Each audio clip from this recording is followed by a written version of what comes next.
Pernahkah Anda merasa ingin lari? Lari dari hutang yang menumpuk, lari dari pekerjaan yang tak ada habisnya, lari dari tuntutan keluarga, atau lari dari bisingnya notifikasi handphone yang membuat kepala rasanya mau pecah? Banyak dari kita berpikir, ketenangan itu adanya di puncak gunung. Kita berpikir kedamaian itu adanya di tepi pantai yang sunyi, atau di dalam kamar yang gelap dan terkunci rapat. Kita menyebutnya healing. Kita pergi jauh mencari ketenangan, tapi begitu pulang ke rumah, masalah itu kembali mencekik leher kita. Sahabat Jendela Azmi, ketahuilah, itu bukan ketenangan sejati. Itu hanyalah pelarian.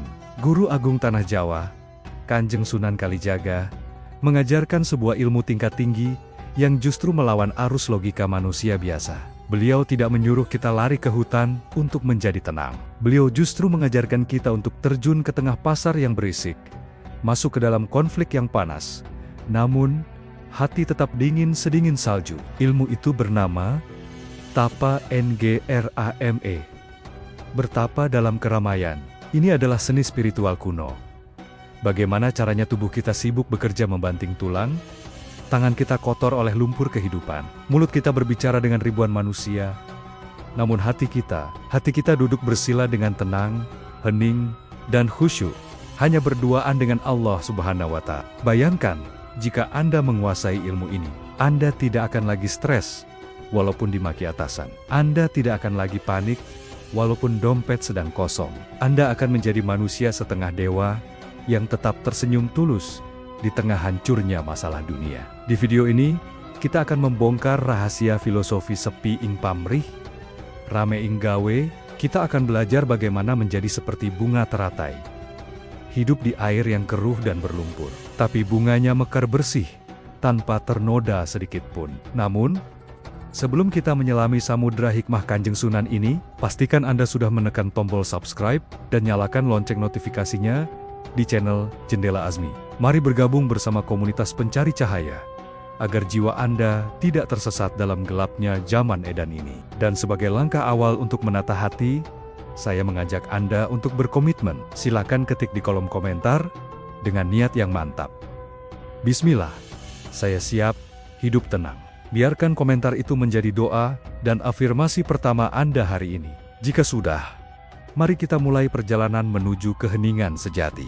Sahabat Jendela Azmi yang dirahmati Allah, mari kita jujur pada diri sendiri sejenak. Di era yang serba cepat ini, berapa kali dalam sehari hati Anda berteriak, "Cukup, aku lelah, aku ingin pergi dari sini." Kita hidup di zaman di mana stres sudah menjadi sarapan pagi. Tuntutan pekerjaan yang menumpuk, cicilan yang mengejar setiap awal bulan, drama keluarga yang tak berkesudahan, hingga racun pamer pencapaian di media sosial.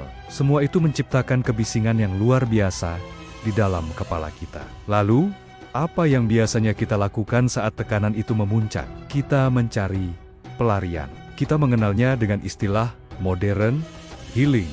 Kita menabung uang, mengajukan cuti, lalu pergi jauh ke tempat-tempat sunyi. Kita pergi ke puncak gunung, kita menyewa villa di tepi pantai, atau kita mengurung diri di kamar sambil mematikan ponsel. Kita berpikir, jika aku menjauh dari keramaian ini, jika aku tidak mendengar suara bosku, jika aku tidak melihat tetanggaku, maka aku akan tenang.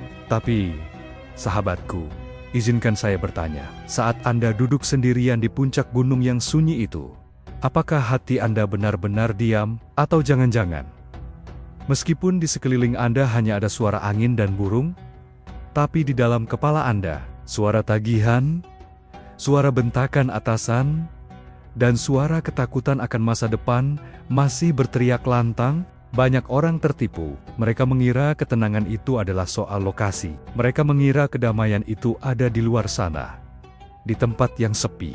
Padahal, faktanya, kemanapun Anda pergi, Anda membawa serta pikiran Anda. Jika hati Anda semrawut, Anda bawa ke Mekah pun dia tetap semrawut. Jika batin Anda bising, Anda bawa ke dalam gua terdalam pun dia tetap bising. Inilah kegagalan konsep healing modern. Kita hanya membius masalah sejenak, tapi tidak menyembuhkannya. Begitu kita pulang ke rumah, begitu kita kembali ke kantor, stres itu menyerang 2 kali lipat lebih ganas. Lalu, mari kita tengok kehidupan para wali Allah, khususnya Kanjeng Sunan Kalijaga. Apakah Anda pikir para wali itu hidupnya santai? Apakah Anda pikir mereka hanya duduk diam di atas sajadah tanpa masalah? Salah besar. Sunan Kalijaga hidup di masa transisi yang sangat kacau runtuhnya Kerajaan Majapahit dan bangkitnya Demak Bintoro. Itu adalah era perang saudara, era intrik politik, era perubahan sosial yang drastis. Beliau bukan hanya seorang ulama, beliau adalah penasihat raja, beliau adalah seniman wayang, beliau adalah arsitek masjid, beliau adalah diplomat yang mendamaikan konflik para adipati. Bayangkan kesibukan beliau, bayangkan tekanan yang beliau hadapi. Beliau berada di tengah pusaran badai masalah dunia. Beliau bergaul dengan raja, dengan perampok, dengan rakyat jelata, dengan seniman. Setiap hari beliau menghadapi ribuan masalah manusia. Namun, yang ajaib adalah wajah beliau selalu digambarkan teduh. Tutur katanya selalu lembut, keputusannya selalu bijaksana. Tidak ada guratan stres, tidak ada kepanikan, tidak ada burnout. Mengapa bisa demikian? Apa rahasianya? Mengapa kita yang masalahnya hanya sebatas cicilan motor, bisa stres setengah mati? Sementara beliau yang mengurus nasib satu negeri, tetap tenang seperti air kolam masjid? Jawabannya adalah, karena Sunan Kalijaga tidak mencari kesunyian di gunung. Beliau menciptakan kesunyian itu di dalam keramaian. Beliau tidak lari dari dunia. Beliau justru memeluk dunia, masuk ke dalamnya, tapi tidak membiarkan dunia itu masuk ke dalam hatinya. Inilah ilmu warisan leluhur yang mulai dilupakan orang. Sebuah ilmu yang mengajarkan bahwa ikan yang hidup di laut asin tidak akan ikut menjadi asin selama ikan itu masih hidup. Jika Anda ingin tenang, jangan lari ke hutan, tapi belajarlah menjadi ikan di tengah lautan masalah. Ilmu itulah yang disebut tapa ngrame. Tapi, apa sebenarnya definisi tapa ngrem ini? Apakah sekadar sibuk bekerja, atau ada makna mistis di baliknya? Sahabat Jendela Azmi, mari kita bedah istilah yang terdengar aneh ini, tapa ngrem. Dalam logika bahasa, dua kata ini seperti air dan minyak, bertolak belakang, mustahil disatukan.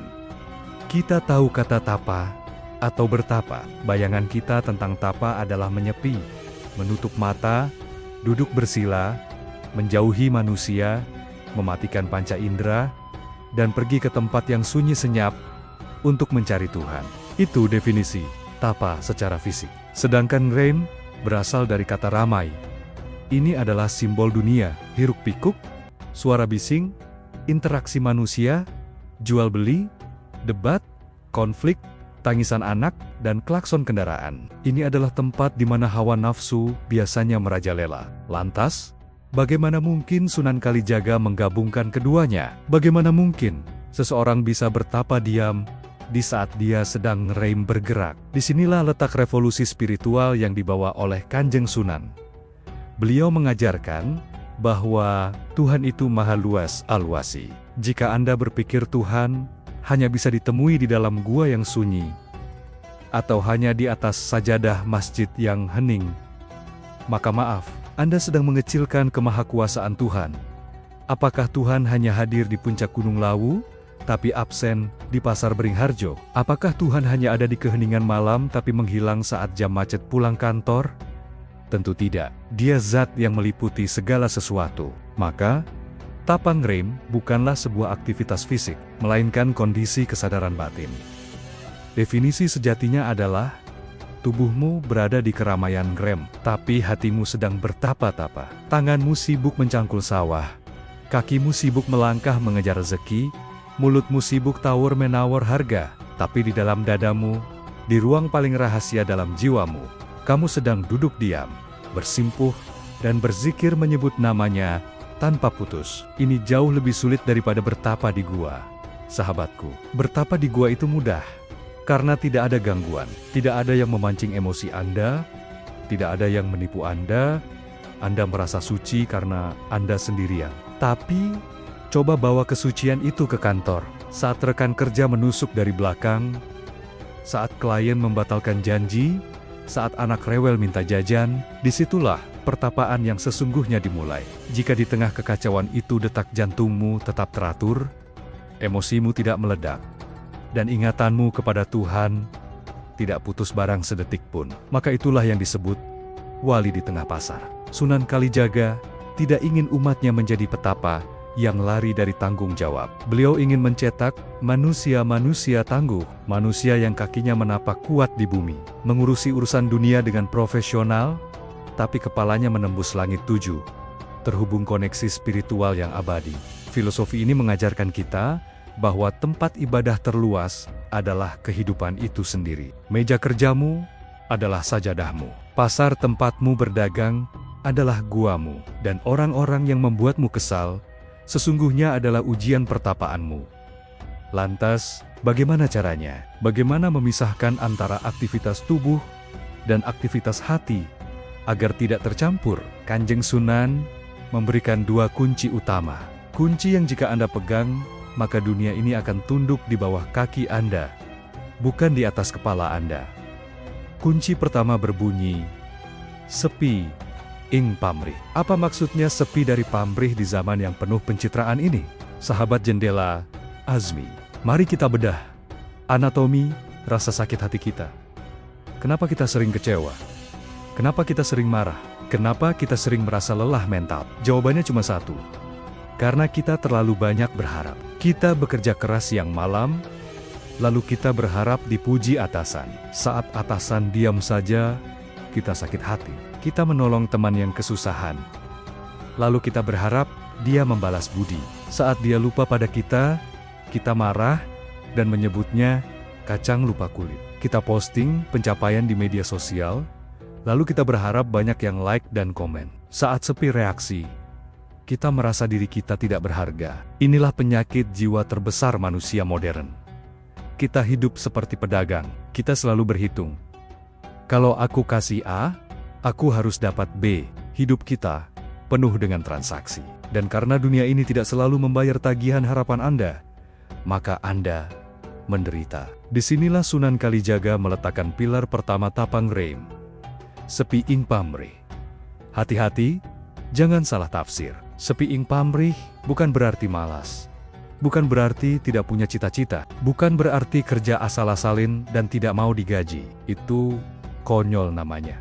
Sepi ing pamrih artinya sepi dari aku. Sepi dari kepentingan pribadi yang melekat pada perbuatanmu. Sepi dari nafsu ingin dilihat, ingin dipuji, dan ingin dibalas. Leluhur kita mengajarkan, lakukanlah kewajibanmu sabok baknia, seprofesional mungkin, sekeras mungkin, tapi setelah itu, lupakan. Lepaskan hasilnya, biarkan Tuhan yang mengurus sisanya. Bayangkan, matahari, setiap pagi matahari terbit, menyinari bumi, memberikan kehidupan, mengeringkan jemuran pakaian Anda. Apakah matahari pernah menagih bayaran? Apakah matahari pernah mogok bersinar karena Anda lupa mengucapkan terima kasih? Tidak. Matahari tetap bersinar ngerem, tapi dia tidak peduli apakah penduduk bumi memujinya atau memakinya sepi ing pamrih. Inilah level ketenangan para wali. Mereka bergerak bukan karena ingin mendapat, tapi karena ingin memberi. Saat motivasi hidupmu adalah memberi, kamu tidak akan bisa disakiti. Bagaimana bisa kecewa? Wong niatnya cuma memberi, kok diterima syukur, ditolak, ya sudah, dibalas jahat. Ya, itu urusan Tuhan. Tapi coba lihat diri kita sekarang. Kita terjebak dalam penjara validasi. Kita melakukan kebaikan bukan karena Tuhan, tapi karena ingin dianggap orang baik. Itu adalah pamrih yang paling halus namun mematikan.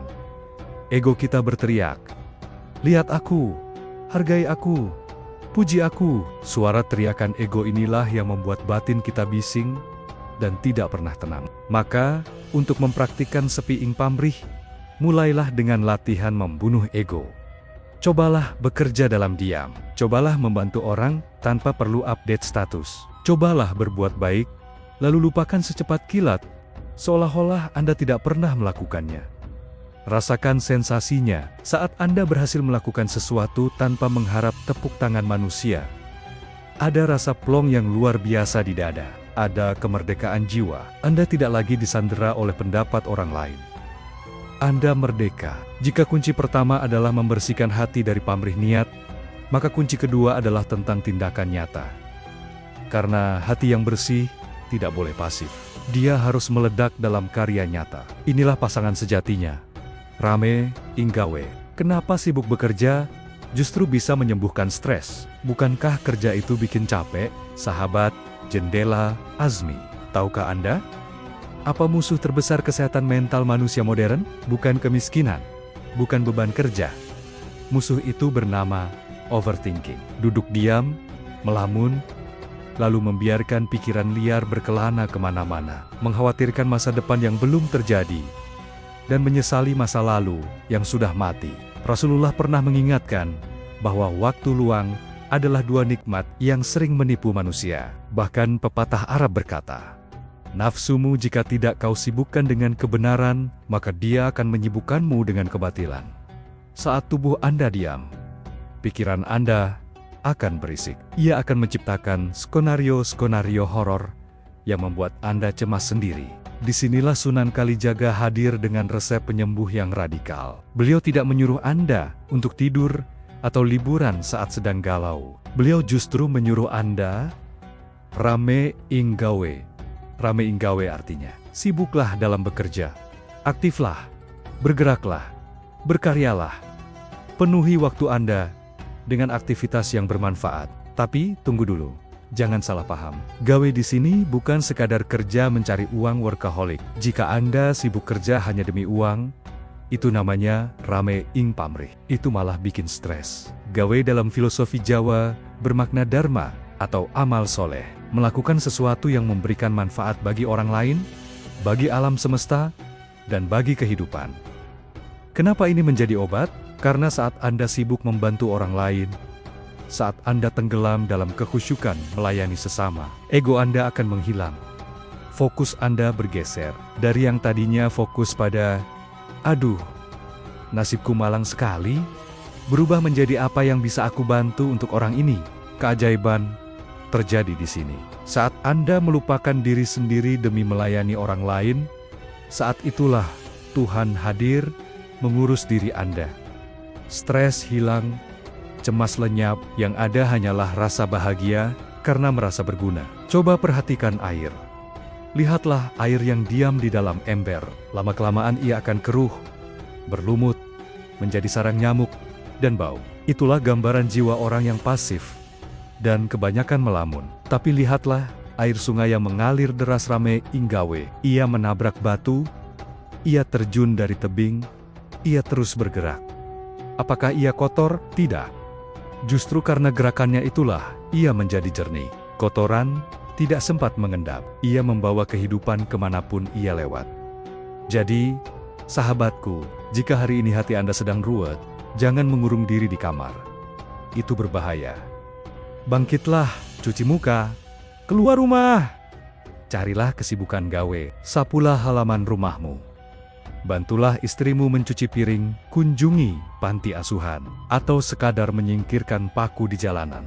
Lakukan apa saja, sekecil apa saja, asalkan itu memberi manfaat. Jadikan hidupmu rame inggawe. Totalitaslah dalam bekerja.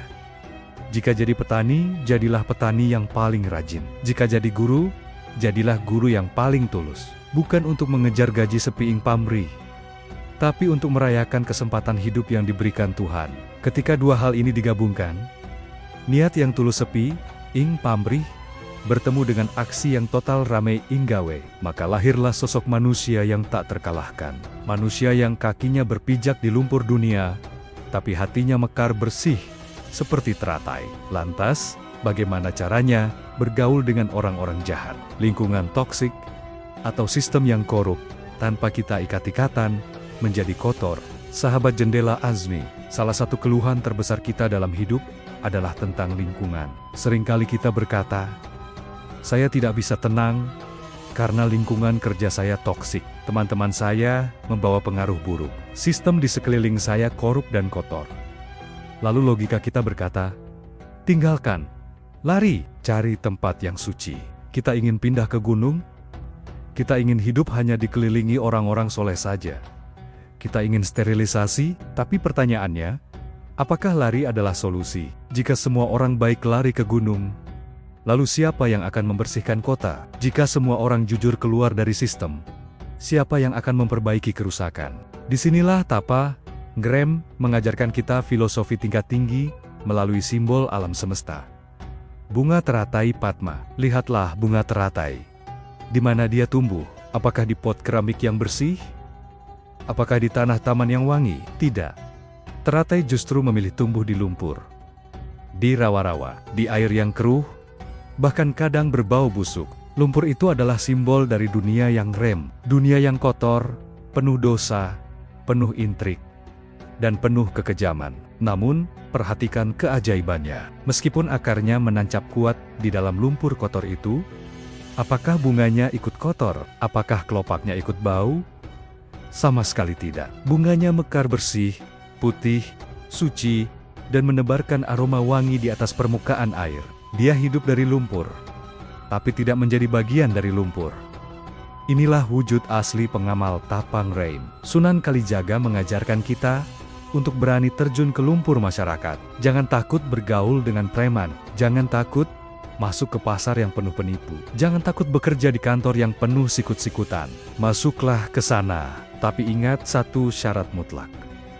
Jangan biarkan lumpur itu menodai hatimu. Rahasia teratai terletak pada daunnya. Daun teratai memiliki lapisan lilin mikroskopis yang disebut efek lotus. Jika ada air kotor atau lumpur yang menempel, ia tidak akan bisa meresap. Ia akan langsung tergelincir jatuh, membawa serta debu-debu yang menempel. Dalam ilmu jiwa, lapisan lilin itu bernama prinsip atau iman. Anda boleh bersalaman dengan koruptor, tapi hati Anda menolak keserakahannya. Anda boleh duduk semeja dengan pemabuk, tapi prinsip Anda tegak menolak minuman itu. Bahkan kehadiran Anda membuat mereka segan untuk minum. Inilah mentalitas mewarnai, bukan diwarnai. Banyak orang salah kaprah mengartikan kesalehan sebagai isolasi. Mereka menjaga kesucian diri dengan cara menjauhi orang berdosa. Mereka jijik melihat pendosa, padahal Sunan Kalijaga justru mendekati mereka. Beliau menjadi dalang wayang di tengah masyarakat yang masih awam. Beliau masuk ke sarang penjudian bukan untuk ikut berjudi, tapi untuk menjadi teratai yang perlahan mengubah air keruh menjadi jernih. Jadi, sahabatku, jika hari ini Anda merasa terjebak di lingkungan yang buruk, jangan buru-buru resign. Jangan buru-buru memutus silaturahmi. Anggaplah itu sebagai lumpur pupuk. Ya, lumpur itu kotor, tapi lumpur itulah yang memberikan nutrisi bagi teratai untuk tumbuh besar. Ujian, fitnah, dan kejahatan di sekeliling Anda adalah pupuk yang akan mendewasakan jiwa Anda.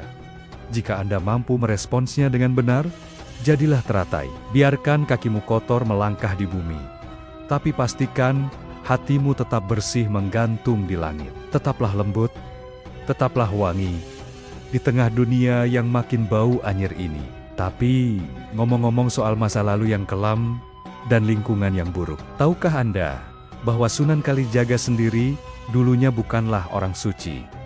Beliau pernah menjadi perampok. Beliau pernah tenggelam dalam lumpur dosa yang paling pekat. Bagaimana seorang kriminal kelas kakap bisa bertransformasi menjadi wali agung tanah Jawa? Sahabat Jendela Azmi, seringkali kita merasa minder. Kita merasa diri kita terlalu kotor, terlalu banyak dosa, dan tidak pantas untuk menjadi orang baik, apalagi menjadi kekasih Allah.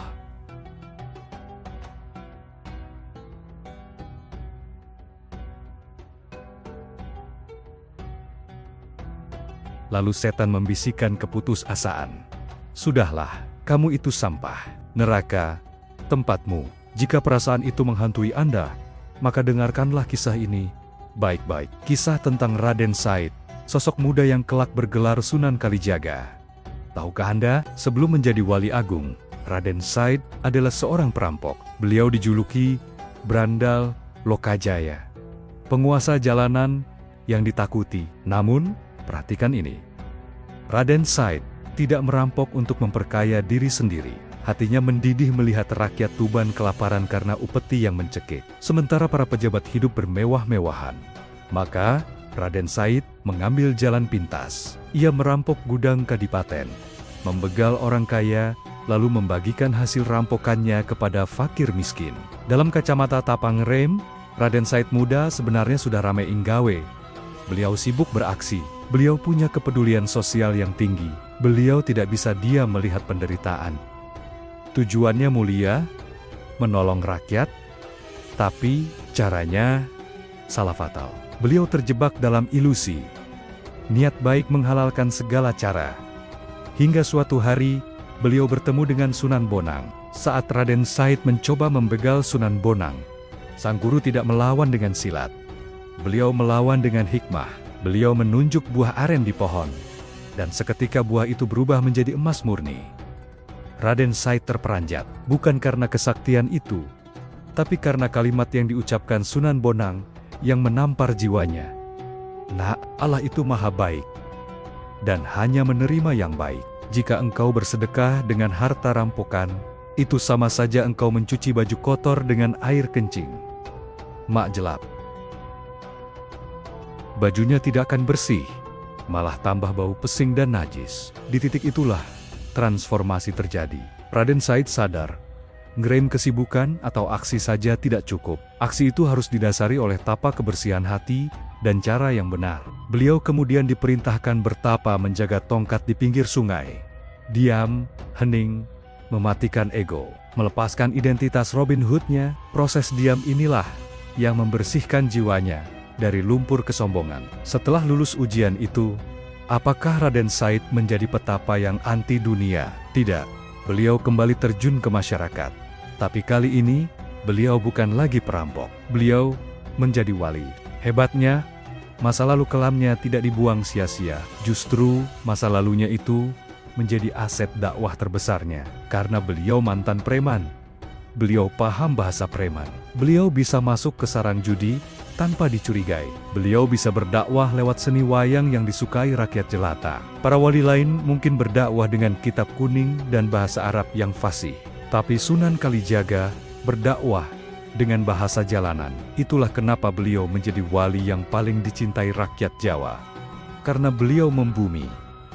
Sahabatku, apa pelajaran dari kisah ini? Jangan pernah mengutuk masa lalumu. Jika dulu kamu adalah pendosa hebat, jadikan itu modal untuk menjadi pendakwah hebat. Kamu tahu rasanya sakit, maka kamu bisa mengobati orang sakit. Kamu tahu rasanya tersesat, maka kamu bisa menjadi penunjuk jalan yang paling sabar. Tapa ngerem sejati adalah transformasi energi. Energi liar yang dulu kau gunakan untuk maksiat seperti Raden Said muda, jangan dimatikan. Tapi arahkan energi itu untuk kebaikan umat. Ubah Branda Lokajaya dalam dirimu menjadi Sunan Kalijaga. Namun, tantangan zaman Raden Said berbeda dengan zaman kita. Dulu tantangannya adalah fisik perampokan, kelaparan. Hari ini, tantangan tapang rem terbesar ada di dalam saku celana kita. Ada di layar bercahaya yang kita tatap setiap hari. Bagaimana cara mempraktikkan tapang rem di era gempuran sosial media yang penuh pamer dan haus validasi. Sahabat Jendela Azmi, zaman Sunan Kalijaga, keramaian itu adanya di pasar, di alun-alun, atau di pelabuhan. Tapi hari ini, keramaian terbesar ada di genggaman tangan kita, sosial media. Inilah pasar digital yang buka 24 jam non-stop. Jutaan orang berteriak serentak dalam bentuk foto, video, dan status. Semua orang berlomba-lomba berteriak, "Lihat aku, lihat mobil baruku, lihat pasanganku yang romantis.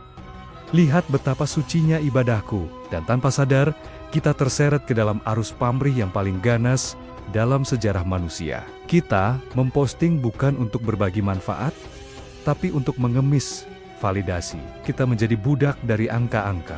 Kalau yang like banyak, kita merasa terbang ke langit, kita merasa berharga. Tapi kalau yang like sedikit, atau ada satu komentar nyinyir dari akun bodong, mood kita hancur seharian. Kita merasa diri kita sampah. Sadarkah Anda, ini adalah bentuk perbudakan jiwa yang modern. Kebahagiaan Anda tidak lagi milik Anda, tapi milik jempol orang lain. Maka, inilah saatnya kita terapkan tapa ngerem digital. Bagaimana caranya? Apakah kita harus hapus akun, buang HP, dan hidup seperti manusia purba? Tentu tidak. Itu namanya lari ke gua. Sunan Kalijaga tidak mengajarkan itu. Tapa ngerem di era Instagram dan TikTok rumusnya sederhana. Rame ing posting, sepi ing notifikasi. Tetaplah aktif berkarya, rame ing gawe. Gunakan sosial mediamu untuk menyebar kebaikan. Bagikan ilmu, hibur orang yang sedih, Promosikan daganganmu dengan jujur, atau serukan kebenaran. Penuhi beranda orang lain dengan manfaat. Jadilah mata air di tengah gurun konten sampah. Tapi, di saat yang bersamaan, terapkan sepi ing pamrih. Lakukan teknik upload and forget, unggah dan lupakan. Setelah Anda menekan tombol post, lepaskan. Jangan ditungguin. Jangan dicek setiap 5 menit siapa yang nge-like. Jangan dihitung berapa yang nonton. Anggap postingan itu sebagai sedekah. Pernahkah Anda memasukkan uang ke kotak amal, lalu Anda tongkrongi kotaknya untuk melihat reaksi uang itu? Tidak kan? Anda pergi begitu saja. Begitulah seharusnya kita bermedia sosial. Biarkan konten itu menemui takdirnya sendiri. Jika viral dan bermanfaat, alhamdulillah itu titipan Allah. Jika sepi dan dicuekin, alhamdulillah, niat kita sudah dicatat malaikat. Bukan dicatat algoritma. Inilah yang saya sebut puasa validasi. Menahan nafsu ingin dipuji, sama beratnya dengan menahan lapar dan dahaga. Tapi jika Anda lulus puasa ini, mental Anda akan sekuat baja. Anda tidak akan iri melihat teman flexing pamer kemewahan. Karena Anda tahu, itu hanya panggung sandiwara. Anda tidak akan sakit hati dibully netizen.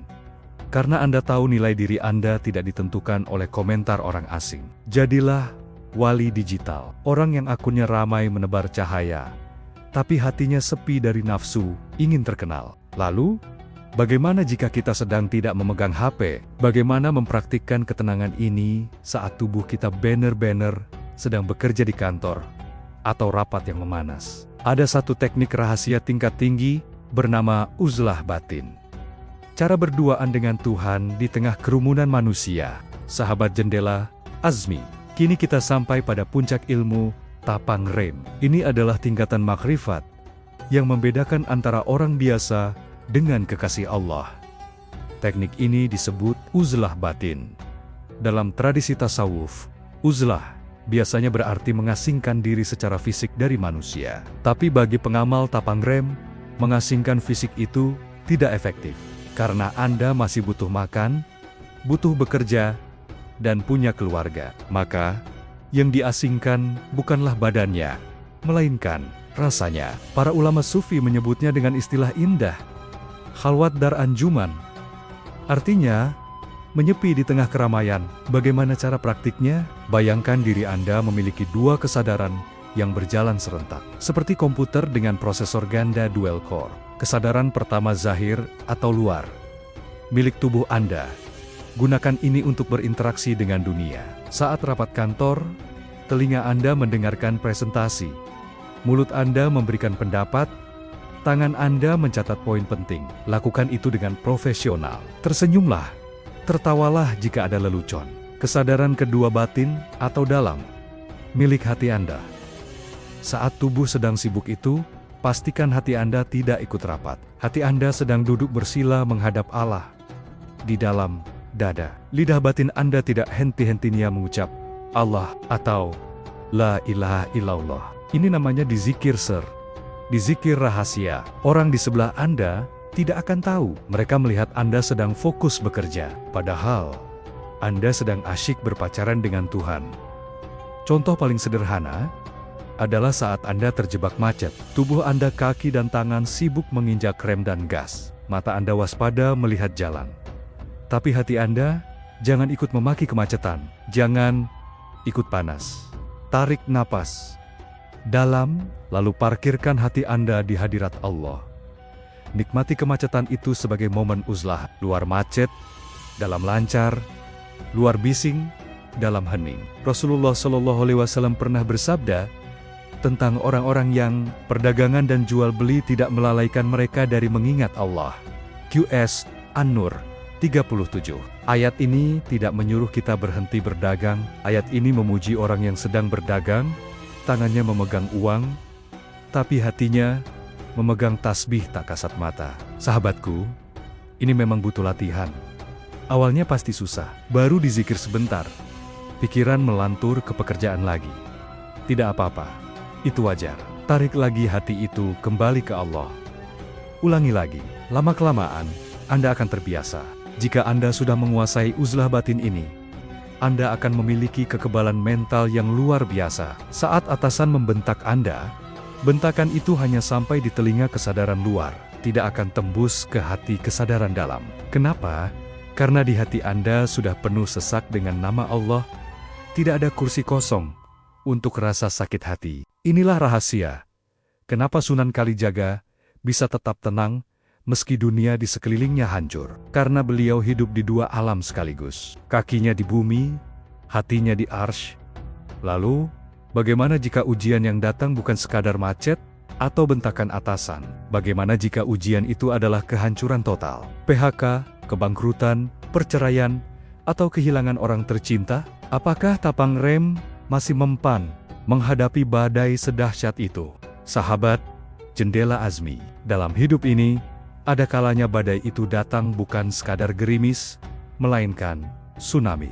Mungkin saat ini Anda sedang mengalaminya. Usaha yang dibangun puluhan tahun, bangkrut dalam semalam. Rumah tangga yang dijaga sekuat tenaga, hancur oleh pengkhianatan. Atau vonis dokter yang mematikan harapan hidup Anda. Di saat-saat kehancuran seperti ini, teori motivasi biasanya tidak mempan. Kata-kata sabar terdengar menyakitkan. Lantas, bagaimana caranya seorang pengamal tapang rem menghadapi kiamat kecil dalam hidupnya? Sunan Kalijaga mewariskan jawabannya lewat seni yang beliau ciptakan sendiri. Wayang. Perhatikan filosofi wayang kulit. Wayang itu benda mati. Ia terbuat dari kulit kerbau.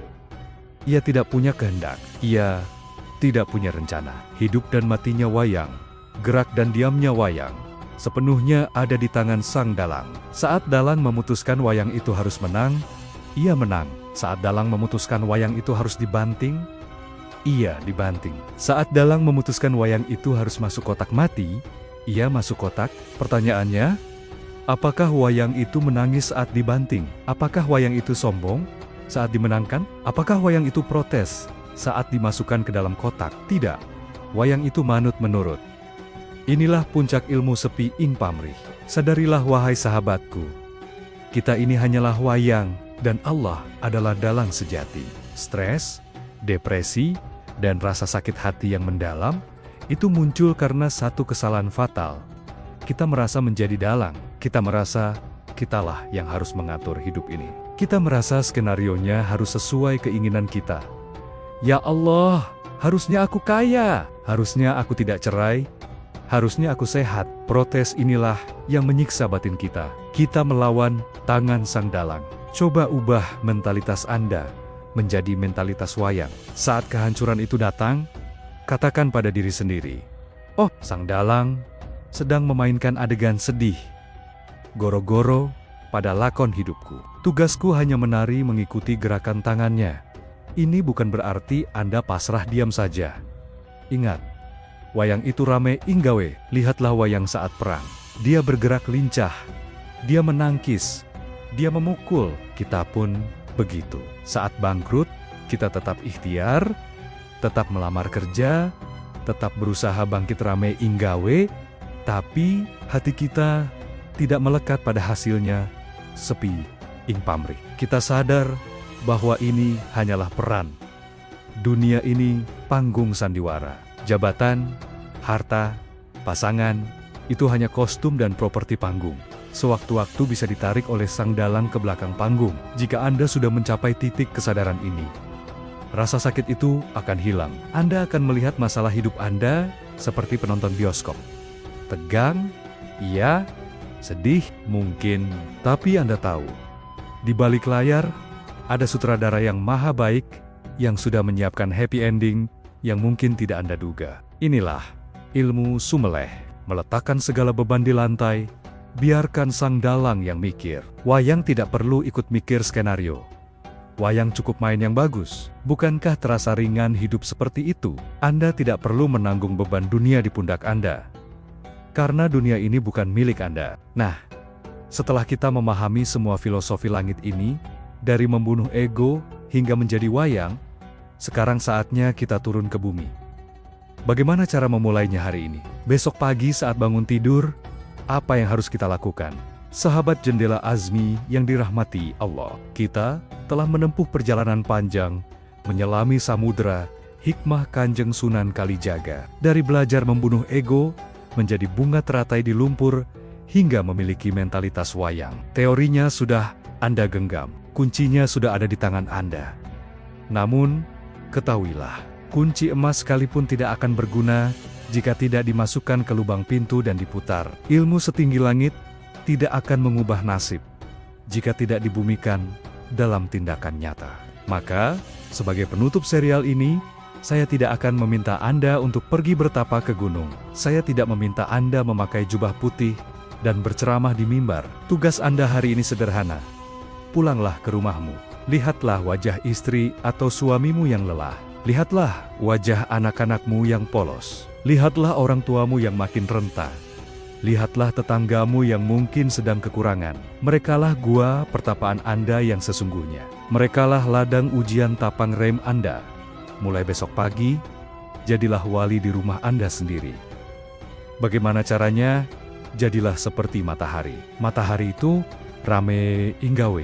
Dia bersinar terang, memberi kehidupan, memberi kehangatan, dan tidak pernah libur sehari pun. Dia totalitas melayani bumi.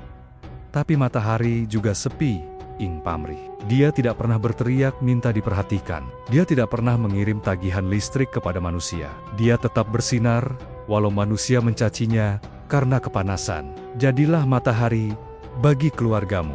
Bekerjalah mencari nafkah dengan semangat membara, tapi jangan bawa pulang keluh kesah kantor ke rumah. Masaklah makanan enak untuk keluargamu, tapi jangan sakit hati jika mereka lupa memuji masakanmu. Bantulah kawanmu yang kesulitan, lalu lupakan jasamu saat itu juga. Jika ada masalah datang, tersenyumlah.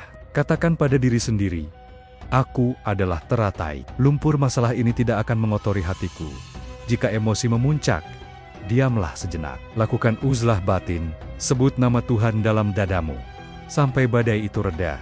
Sahabatku, menjadi tenang di tengah dunia yang hancur itu bukan berarti Anda tidak peduli. Justru karena Anda peduli, Anda harus tenang. Hanya orang yang tenang yang bisa menolong orang yang tenggelam. Jika Anda ikut panik, Anda berdua akan mati. Dunia ini sedang sakit. Dunia ini butuh penyembuh. Dan penyembuh itu adalah Anda, orang-orang biasa yang memiliki ketenangan luar biasa. Maka, saya ijazahkan ilmu tapang rem ini kepada Anda semua. Bukan dengan mantra sakti, tapi dengan kesadaran hati. Mari kita tutup perjumpaan ini dengan sebuah janji pada diri sendiri. Letakkan tangan kanan di dada kiri Anda. Tarik napas dalam. Dan ucapkan kalimat ini dalam hati. Bismillah. Mulai hari ini, aku tidak akan lari dari masalah. Aku akan menghadapi dunia dengan senyuman. Tanganku sibuk bekerja, tapi hatiku sibuk berzikir. Aku ikhlas. Aku kuat. Aku tenang bersama Allah. Terima kasih telah menemani perjalanan Jendela Azmi. Semoga setiap detik hidup kita menjadi ibadah yang bernilai di mata Sang Dalang Agung. Jika Anda menerima ilmu ini dan siap mempraktikannya, silakan ketik di kolom komentar sebagai akad batin kita. Kiobiltu, saya siap jadi matahari. Jangan lupa bagikan video ini kepada orang-orang tersayang yang sedang butuh ketenangan. Sampai jumpa di pembahasan ilmu sepuh selanjutnya.